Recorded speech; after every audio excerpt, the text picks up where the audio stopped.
2.400 millones de pesos. Ese es el patrimonio líquido que declaró en 2024 el hombre que estuvo a un puñado de votos de convertirse en presidente de Colombia. Un crecimiento del 79% en apenas 5 años. 3 apartamentos en Bogotá, una pareja con 5 propiedades adicionales a su nombre. Y del otro lado de la balanza, 15 años como senador, un padre asesinado por defender los derechos humanos y una reputación construida sobre la palabra transparencia. Parceros, hoy hablamos de Iván Cepeda Castro, el senador y excandidato presidencial que pasó de perseguir la parapolítica a convertirse él mismo en objeto de escrutinio público. ¿Austeridad genuina o apariencia bien calculada? Si quieres saber más, quédate, que esto apenas empieza. Antes de arrancar, ya saben qué toca. Like a este video, suscríbanse al canal como si fuera la última empanada del festival y activen la campanita para que no se pierdan ni un chisme de la política colombiana. Vamos más allá. Los orígenes. Una herencia marcada por la tragedia. Iván Cepeda Castro nació en Bogotá en 1961, hijo de Manuel Cepeda Vargas, senador de la Unión Patriótica, el partido de izquierda que surgió del proceso de paz con las FARC en los años 80 y que terminó exterminado por la violencia paramilitar y estatal. Más de 3.000 militantes asesinados en apenas una década. En 1994, cuando Iván tenía poco más de 30 años, su padre fue asesinado en Bogotá por sicarios vinculados a estructuras paramilitares con presunta complicidad de agentes del Estado. Ese crimen, que hoy sigue siendo investigado y ha sido reconocido internacionalmente como un caso emblemático de violencia política en Colombia, marcó el rumbo de toda la vida de Cepeda, de hijo de víctima a defensor de derechos humanos, y de ahí a senador de la República. De la academia a los escaños del Congreso, Cepeda estudió filosofía y letras y construyó su trayectoria inicial en el activismo por los derechos humanos, documentando casos de violencia política y acompañando a víctimas del conflicto armado, particularmente a los sobrevivientes del exterminio de la Unión Patriótica. Su llegada al Congreso se dio en 2010 como representante a la Cámara y desde entonces ha sido senador de manera ininterrumpida, primero por el Polo Democrático Alternativo y más recientemente bajo la sombrilla del Pacto Histórico. En el legislativo se hizo conocido por impulsar las investigaciones sobre la llamada parapolítica, los vínculos entre congresistas y grupos paramilitares, un trabajo que lo llevó de forma directa a un choque frontal con Álvaro Uribe Vélez, choque que terminaría convertido en uno de los procesos judiciales más comentados de la historia reciente del país. El ascenso, de acusador a candidato presidencial.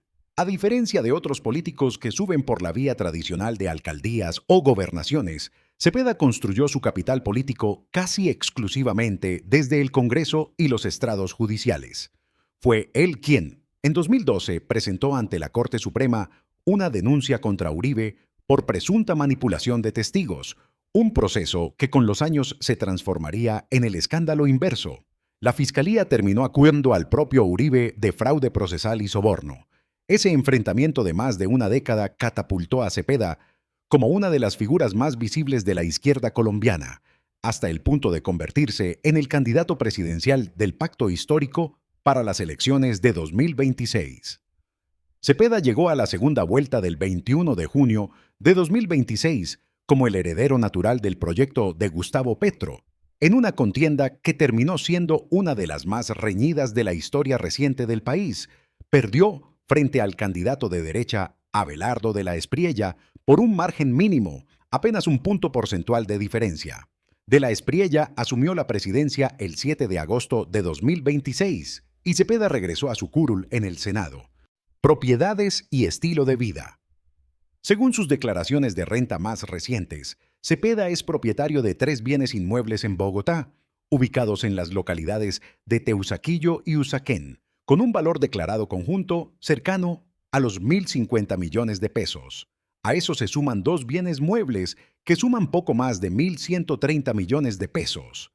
Su pareja, Blanca del Pilar Rueda, aparece a su vez como propietaria de 5 inmuebles adicionales en la ciudad, 2 garajes, un apartamento y un depósito en un edificio de Chapinero, además de una casa en Engativá.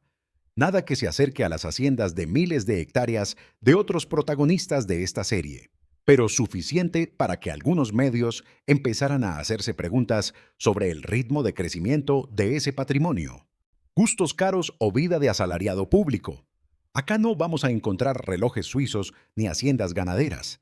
El lujo de Cepeda, si se le puede llamar así, es más discreto. Cuentas de ahorro por 266 millones de pesos, una inversión de más de 340 millones en el Fondo Nacional de Ahorro y gastos de representación como senador, que en 2024 sumaron 246 millones de pesos.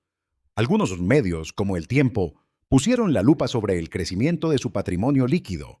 79% en 5 años es una cifra que llama la atención tratándose de un salario público. Otros analistas y medios afines a su sector político respondieron que se trata de una de las declaraciones más completas y transparentes del Congreso, sin sociedades offshore ni testaferros, y perfectamente explicable con salario, cesantías y ahorro acumulado durante 15 años de carrera legislativa, transparencia ejemplar o simplemente una versión más discreta del mismo fenómeno que denuncia en otros. Momento de interacción. Parceros, ¿les parece que un crecimiento patrimonial del 79% en 5 años amerita explicación? ¿O creen que es perfectamente normal para un senador con 15 años de carrera? Cuéntenos en los comentarios qué opinan y no olviden dejar ese like antes de seguir. El capítulo judicial que lo hizo famoso. El proceso contra Uribe, iniciado por la denuncia de Cepeda en 2012, tardó más de una década en convertirse en juicio. En 2023 comenzó formalmente el juicio contra el expresidente por fraude procesal, soborno en actuación penal y soborno, con Cepeda como denunciante y testigo central de la Fiscalía. En 2024 llegó una primera condena en contra de Uribe, calificada como histórica por ser la primera vez que un expresidente colombiano era condenado penalmente. Sin embargo, en octubre de 2025, el Tribunal Superior de Bogotá revocó esa condena en segunda instancia, en un giro que generó tanto celebración en la derecha como indignación en el entorno de Cepeda. A la par de ese proceso, también han circulado señalamientos sobre su entorno familiar cercano.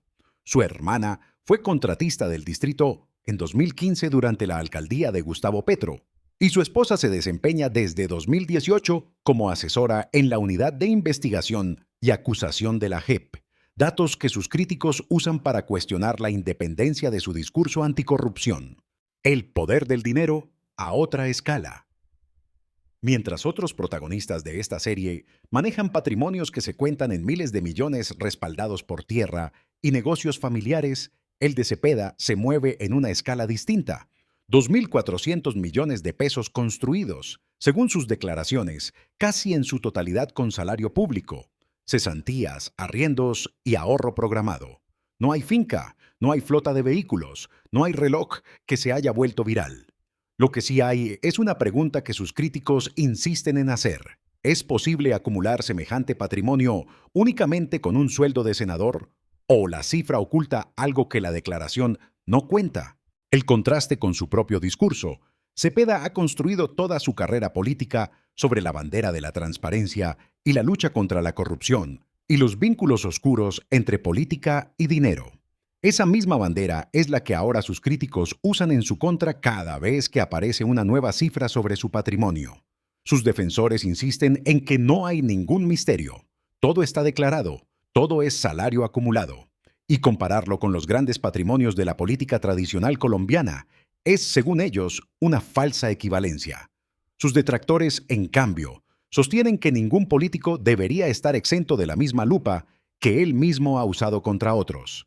El debate, como casi todo en la política colombiana, sigue abierto. Y así llegamos al final de este capítulo. Parceros, ¿creen que Iván Cepeda es realmente el ejemplo de transparencia que dice ser? ¿O simplemente maneja sus lujos a una escala más discreta que sus rivales? Dejen su opinión en los comentarios, denle like a este video, suscríbanse al canal y activen la campanita para no perderse el próximo capítulo de esta serie. Recuerden, en la política colombiana, hasta los que se declaran austeros terminan bajo la misma lupa que ellos mismos ayudaron a construir. Nos vemos en el próximo video.